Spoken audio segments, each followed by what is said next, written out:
आज हम BCom part second paper business administration first company विधि में सीमा नियम एवं अंतर नियम के बीच जो संबंध है उसको और उसके जो अंतर है वो जानेंगे कि दोनों ही कंपनी के महत्वपूर्ण प्रलेख हैं और इनमें क्या अंतर है, क्या संबंध है, वो जानेंगे हम। तो सबसे पहले संबंध की बात करें तो पहला बिंदु संबंध का है, जैसा कि आप जानते सीमा नियम अधिकार पत्र है, उसको अधिकार देता है, उसके उद्देश्यों को निर्धारित करता है, जबकि अंतर नियम जो है कंपनी के आंतरिक नियम होते हैं। और अंतर नियम क्या करते हैं? अंतर नियम कार्यकलापों के प्रबंध के आंतरिक नियम हैं। सीमा नियम उद्देश्यों को प्रकट करता है, जबकि अंतर नियम उन उद्देश्यों की प्राप्ति एवं रीति निर्धारित करता है। कंपनी के सीमा नियम में अन्य बातों के अतिरिक्त कंपनी के उद्देश्यों एवं अन्य बातों का उल्लेख रहता है जो कंपनी के उद्देश्यों की प्राप्ति में सहयोग देने के लिए आवश्यक होती हैं। दूसरी ओर अंतर नियमों में उन विधियों, प्रक्रियाओं, रीतियों का उल्लेख होता है जिनका पालन करके कंपनी के उद्देश्यों को पूरा किया जा सकता है। थर्ड है, सीमा नियम प्रमुख प्रलेख है, जबकि अंतर नियम इसके अधीनस्थ एक प्रलेख। सीमा नियम एक प्रमुख प्रलेख है। इसका उद्देश्य खंड कंपनी की शक्तियों, क्षेत्र एवं उसकी सीमाओं का निर्धारण करता है। यह कंपनी के उद्देश्यों की प्राप्ति के लिए शक्तियां प्रदान करता है एवं कंपनी के कार्य एवं शक्तियों की लक्ष्मण रेखा का कार्य करता है, जिसके बाहर जाकर कंपनी कोई कार्य नहीं कर सकती है। दूसरी ओर सीमा नियम अंतर नियमों पर नियंत्रण बनाए रखता है। अंतर नियम सीमा नियम की सीमाओं के भीतर रहकर भी बनाया जाता है। अंतर नियम सीमा नियम में वर्णित उद्देश्यों की पूर्ति के लिए बनाया जाता है। अतः अंतर नियम में कोई ऐसा प्रावधान नहीं हो सकता जो सीमा नियम के क्षेत्र के बाहर जाता है। इसके अतिरिक्त अंतर नियमों में कोई भी ऐसा नियम विनियम नहीं हो सकता है जो सीमा नियम के प्रावधानों के प्रतिकूल हो। सीमा नियम की बाहर की क्रियाओं के लिए अंतर नियमों में वर्णित नियम विनियम भी अधिकार के बाहर माने जाते हैं। और आगे इसको समझें कि लॉर्ड केन्स भी कहते हैं कि अंतर नियम पार्षद सीमा नियम के अधीनस्थ की भूमिका निभाते हैं। वे पार्षद सीमा नियम को कंपनी के समामेलन के अधिकार पत्र के रूप में स्वीकार करते हैं। सीमा नियम वह क्षेत्र है जिसके बाहर कंपनी के अंतर नियम नहीं जा सकते हैं।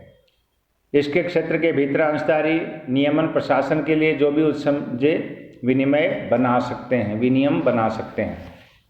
फिर है अंतर नियम सीमा नियम को स्पष्ट करते हैं, उसके पूरक होते हैं।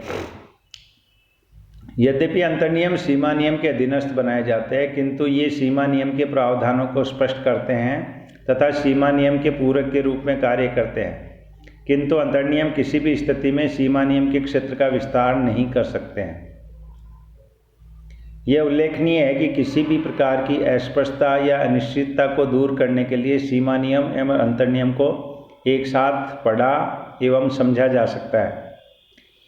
यदि सीमा नियम का अर्थ स्पष्ट है तो अंतर नियमों को सीमा नियम को स्पष्ट करने या उसके पूरक के रूप में उपयोग नहीं किया जा सकता है। फिर है सीमा नियम अंतर नियमों द्वारा नियंत्रित नहीं। ये संबंध होता है, सीमा नियम कभी भी अंतर नियमों द्वारा नियंत्रित नहीं किया जा सकता। यद्यपि अस्पष्टता की स्थिति में अंतर नियमों का संदर्भ अवश्य दिया जा सकता है। इसका कारण यह है कि सीमा नियम के प्रावधान कंपनी अधिनियम के प्रावधानों की सीमा के भीतर होते हैं। अंतर नियम सीमा नियम को सीमा नियम के भीतर बनाए जाते हैं। अतः सीमा नियम प्रधान या अधिक प्रभावी प्रलेख है। यह अंतर नियमों द्वारा नियंत्रित या परिवर्तित नहीं किया जा सकता है। फिर है ये संबंध के हिसाब से हम आगे देखें तो अंतर देख सकते हैं।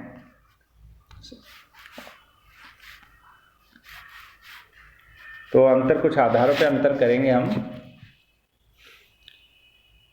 पहला है परिभाषा संबंधी अंतर। सीमा नियम जो है वो देखें, ये एक कंपनी का अधिकार पत्र होता है जिसमें कंपनी के अधिकार क्षेत्र तथा समामेलन की शर्तों का उल्लेख होता है। इसका उद्देश्य कंपनी के कार्यक्षेत्र की सीमाओं का निर्धारण करना होता है। यह प्रत्येक कंपनी का आधारभूत प्रलेख है जो प्रत्येक कंपनी द्वारा मूल रूप से बनाया जाता है। तो ये अर्थ एवं परिभाषा है। अंतर्नियम की परिभाषा देखें तो अंतर्नियम में कंपनी के वे नियम होते हैं जिनके आधार पर कंपनी का आंतरिक प्रबंध एवं संचालन किया जाता है। इसका उद्देश्य कंपनी के आंतरिक प्रबंध एवं संचालक को नियंत्रित एवं नियमित करता है। यह कंपनी का सहायक एवं पूरक प्रलेख है। तो ये अंतर था।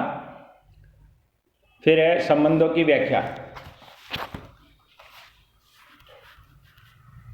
संबंधों की व्याख्या, यह कंपनी एवं बाह्य पक्षकारों के बीच वैधानिक संबंधों को निर्धारित करता है, जबकि अंतर्नियम कंपनी तथा सदस्यों के बीच आपसी वैधानिक संबंधों को निर्धारित करता है। फिर है पांचवा, प्रमुख एवं अधीनस्थ प्रलेख। सीमा नियम कंपनी का प्रमुख प्रलेख है जिसे अंतर्नियमों द्वारा नियंत्रित नहीं किया जा सकता है। अंतर्नियम सीमा नियम का अधीनस्थ प्रलेख है। इसका नियंत्रण सीमा नियम द्वारा होता है। फिर है विषय सामग्री। सीमा नियम में कंपनी का नाम, पता, उद्देश्य, पूंजी, सदस्यों का दायित्व एवं अभिदाताओं के नाम, पते, हस्ताक्षर आदि का उल्लेख होता है। और अंतर्नियम में क्या होता है, कंपनी के प्रत्येक महत्वपूर्ण कार्य तथा उद्देश्य की पूर्ति के लिए आवश्यक नियमों एवं विनियमों का उल्लेख किया जाता है। अब आवश्यकता संबंधी अंतर देखें तो प्रत्येक कंपनी को अपना सीमा नियम बनाना ही पड़ता है। और अंतर्नियम में देखें, निजी कंपनी के अतिरिक्त किसी भी कंपनी के लिए अंतर्नियम बनाना अनिवार्य नहीं है। कोई भी कंपनी अनुसूची I से F से अनुसूची फर्स्ट की F से Z तक की तालिकाओं में दिए गए मॉडल अंतर्नियमों में से अपने पर लागू होने वाले अंतर्नियमावली को अपना सकती है। फिर है परिवर्तन। सीमा नियम में परिवर्तन करना कठिन है क्योंकि ये तो बेस है, मूल है, ये बार बार चेंज नहीं किया जा सकता। इसमें परिवर्तन करने के लिए केवल विशेष संकल्प ही पारित नहीं करना पड़ता, बल्कि कई बार केंद्रीय सरकार अथवा अधिकरण से अनुमोदन भी कराना पड़ता है। फिर है अंतर्नियमों में परिवर्तन। इनमें परिवर्तन करने के लिए सामान्यतः विशेष संकल्प ही पारित करना पड़ता है। परिवर्तन हेतु सरकार से इस संकल्प का अनुमोदन तब करवाना पड़ता है जबकि किसी सार्वजनिक कंपनी का निजी कंपनी में परिवर्तन होता है। फिर है प्रावधानों का पालन। सीमा नियम का निर्माण कंपनी अधिनियम के प्रावधानों का पालन करते हुए किया जाता है। अंतर्नियमों का निर्माण सीमा नियम एवं कंपनी अधिनियम दोनों के प्रावधानों का पालन करते हुए किया जाता है। फिर है अनाधिकृत कार्य। यदि कंपनी सीमा नियम के बाहर कार्य करती है तो उन कार्यों को अनाधिकृत कार्य कहते हैं और वे सभी कार्य व्यर्थ माने जाते हैं। अंतर्नियमों की बात करें तो अंतर्नियमों में बाहर किए जाने वाले कार्य सदैव व्यर्थ नहीं होते। यदि कोई कार्य सीमा नियम के भीतर है किंतु अंतर्नियम के बाहर है तो उन कार्यों को अंतर्नियमों में आवश्यक परिवर्तन करके वैध बनाया जा सकता है। फिर है अनुसमर्थन। सीमा नियम के बाहर किए गए किसी भी कार्य का विशेष संकल्प या सर्वसम्मति से संकल्प पारित करके भी अनुसमर्थन या पुष्टिकरण नहीं कर सकते। अंतर्नियमों के बाहर किए गए कार्यों का विशेष संकल्प पारित कर अनुसमर्थन किया जा सकता है यदि वह कार्य सीमा नियम के बाहर नहीं हो। फिर है संबंधों का आधार। सीमा नियम सामान्यतः कंपनी एवं बाह्य पक्षकारों के बीच संबंधों का आधार है, जबकि अंतर्नियम सामान्यतः कंपनी उसके सदस्यों के बीच संबंधों के साथ साथ कंपनी के सदस्यों के बीच कंपनी के सदस्यों के रूप में आपसी संबंधों का आधार बनता है। फिर है वैधानिक दायित्व। सीमा नियम में उल्लिखित उद्देश्यों तथा अन्य सीमाओं के भीतर किए गए अनुबंधों के लिए भी कंपनी का बाह्य पक्षकारों के प्रति दायित्व उत्पन्न होता है। सीमा नियम के बाहर किए गए अनुबंधों के प्रति कंपनी का कोई वैधानिक दायित्व उत्पन्न नहीं होता है। फिर है, यदि कोई कंपनी अपने अंतर नियमों का पालन नहीं करती है तो